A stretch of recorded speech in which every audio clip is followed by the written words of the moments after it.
हदीस अल उलमा वरसतुल अंबिया, गैबत इमाम के बाद अगर अल्लाह की निगाह में किसी की कद्र कीमत है उलमा है। और शियों की ताकत मरजाइयत है, वल्लाह अगर मरजाइयत ना हो शियों का वजूद ही नहीं है। मिलियंस ऑफ डॉलर्स लगे इराक में शिया सुनी जंग करने के लिए, सिस्तानी न होते इराक तबाह हो चुका होता। बिलियंस ऑफ डॉलर्स लगे ईरानी कौम पर। अभी रिसेंटली यहूदियों ने एक आर्टिकल छापा इंग्लैंड में, हर साल उनका आर्टिकल आता है। वो लिखते हैं कि 2024 तक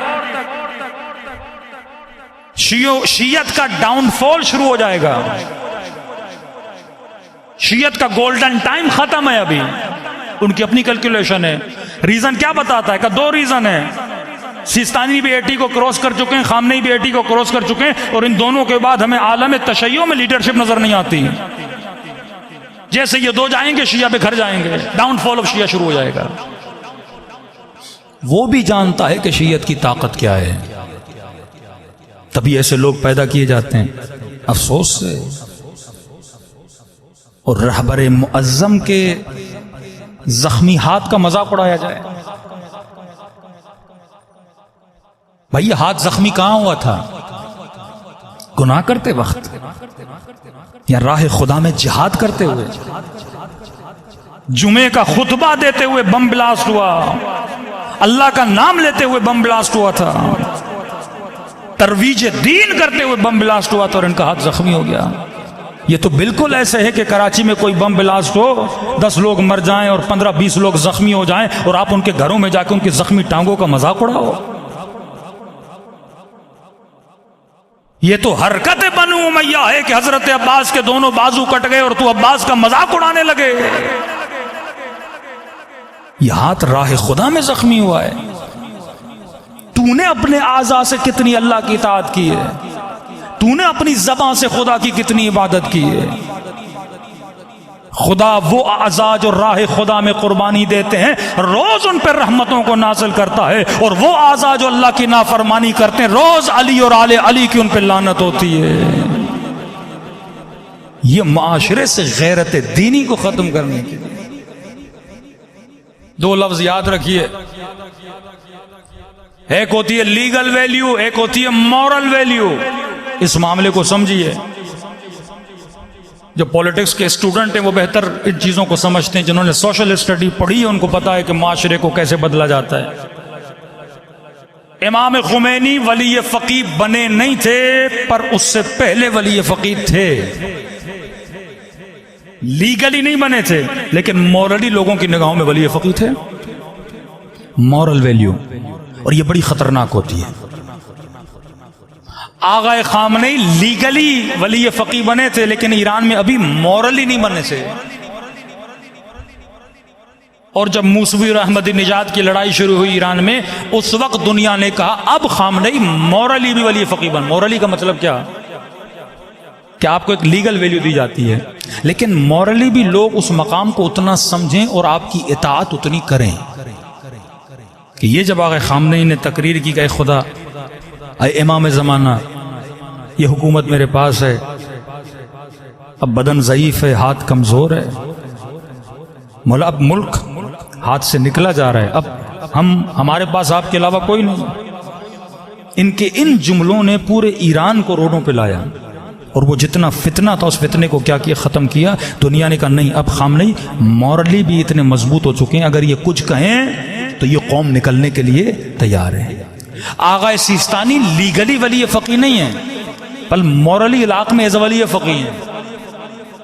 एक फरमान देते हैं, क्योंकि हुकूमत ने उनको कोई ओहदा नहीं दिया, पार्लियामेंट ने उनको कोई ओहदा नहीं दिया, लेकिन मॉरली अखलाकी तौर पर इराकी उनको ऐसे मानते हैं जैसे ईरान में एक वली फकीह की बात को माना जाता है। अब ये दुश्मन के लिए बड़ा खतरा होता है कि कोई बंदा मॉरली इतना मजबूत बन जाए। अब उसको गिराने के लिए क्या किया जाता है? तंज किया जाता है, कैरेक्टर पे हमला किया जाता है। कि पाकिस्तान के शियों में अगर कोई बड़ा सानेहा रूनमा हुआ था तो वो 90s में हुआ, कि जब आपकी क़ियादत को मॉरली डाउन किया गया, जिसमें हमारे अपने अपने इस्तेमाल हुए और क़ियादत को गिरा दिया गया। और जब क़ियादतें मॉरली डाउन स्टेप चली जाती हैं, फिर कौम को हक नहीं कि वो क़ियादतों पे एतराज करे। यानी दुश्मन सारे काम कर रहा है, नामूस की गैरत भी खत्म कर रहा है, कुरान जला के तौहीन करके आपके मुक़द्दसात की गैरत को भी खत्म करना चाहता है। दूसरा, उलमा की तौहीन करके, यह भी गैरत दीनी है कि आपके किसी आलिम की तौहीन हो, आपको गैरत आए। मराजे की तौहीन करके जवानों के वजूद से गैरत को खत्म करने की कोशिश की जा रही है। मैंने 2-3 मजालिस में पढ़ा, आयतुल्लाह उल उज़्मा काजी, ये जो लिबास है ना, अमामा अबा क़बा, आगा काजी के बेटे कहते हैं जब बाबा सोते थे तो अपना अमामा उतार के ऊपर रखते थे और कभी अपने अमामे की तरफ पांव करके नहीं सोए। जब मैंने पूछा कि बाबा अमामा आपका अपना है, पांव करके क्यों नहीं सो रहे, कहते हैं अमामा है तो मेरा, लेकिन निस्बत हुसैन से है, निस्बत मेरे जद रसूल खुदा से है। अमामे की तौहीन, लिबास की तौहीन। अब एक नई टेक्निक आई है कराची में कि हम बेवक़्त और बेवकार कैसे करें एक आलिम को। टेक्निक क्या अपनाई है का, पहले सारे जिना के पाले खतीब होते थे, अब कराची की आवाम ने अवामे वालों को सुनना शुरू कर दिया, तो का अवामे की इज्जत और वकार को गिराने के लिए क्या करो, कुछ बद अखलाक नाअहल कैरेक्टरलेस लोगों के सरों पे इन्होंने अमामे रख दिए ताकि अमामे की इज्जत को खराब किया जाए। और उन कैरेक्टरलेस लोगों में से कराची में कई हैं। 2 लोग टीवी पे एंकर थे, 2 लोग, एक दुनिया न्यूज पे था, एक सच न्यूज पे था। दोनों ने तकरीरें करना शुरू कर दी हैं। एक ने दाढ़ी बड़ी की है, दूसरे ने बाल बड़े किए हैं। एक ने अमामा रखा, एक ने जनाकेब रखी है। और लिबास का मजाक, अमामे का मजाक, अबाहे कबाहे, ये लिबास है साहिब ज़मान है। हुलिये बदलना इस लिबास के, रंग बरंगी चीजें इस लिबास पे रखना ताकि मजाक उड़ाया जाए। यह भी एक तरीका है अमामे के मजाक उड़ाने का, कि आप एक बंदर के सर पे अमामा रखो। मजाक बंदर का नहीं, मजाक अमामे का है। एक नाअहल बंदे के सर पे अमामा रखा जाए। फिर रसूल की हदीस याद आती है, आखिरी जमाना आएगा कि मिंबर पे बंदर बैठेंगे, नाचेंगे, उछलेंगे, कूदेंगे और लोग मजा लेंगे।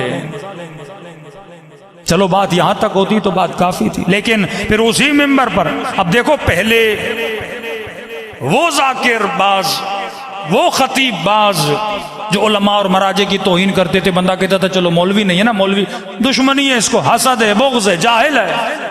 लेकिन अब साहिब अमामा अगर मर्जे की तौहीन करे, इससे बड़ा तो कोई खाइन नहीं है ना, कि साहिब ज़मान का लिबास पहने और उम्मत के उलमा की तौहीन करे।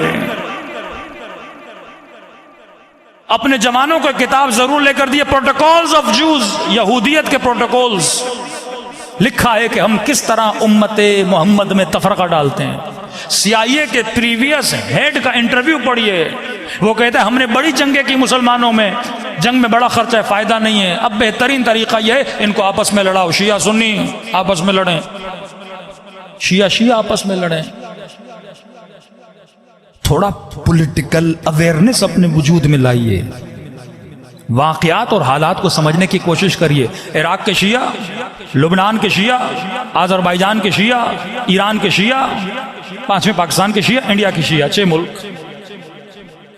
इन 6 मुल्कों में किसी भी मुल्क में शियों में इतना झगड़ा और तफरका और धड़ाबंदी नहीं है जितनी पाकिस्तान में, किसी मुल्क में नहीं।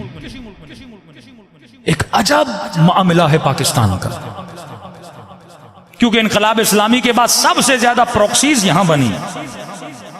डॉलर का जोर, रियाल का जोर, जितना हो सके धड़ाबंदी करो, कहीं ऐसा ना हो कि शिया मजबूत हो जाए। अब इसको तोड़ने के लिए क्या करो? उलमा को बदनाम करो, नाम खराब करो। अब मामला लिबास में है। मौलवियों का लिबास पहनाकर आलिम को बदनाम करो।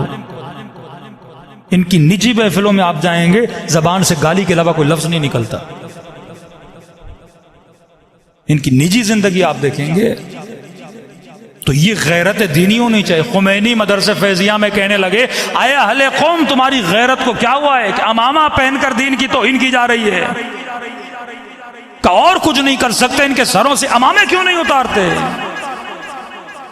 ये लिबास अभी अब्दुल्लाह हुसैन है, ये लिबास इमाम जमाना है। और ऐसे लोग यहां बन रहे हैं और अहले विलायत देख रहे हैं। ये भी गैरत की कमी है।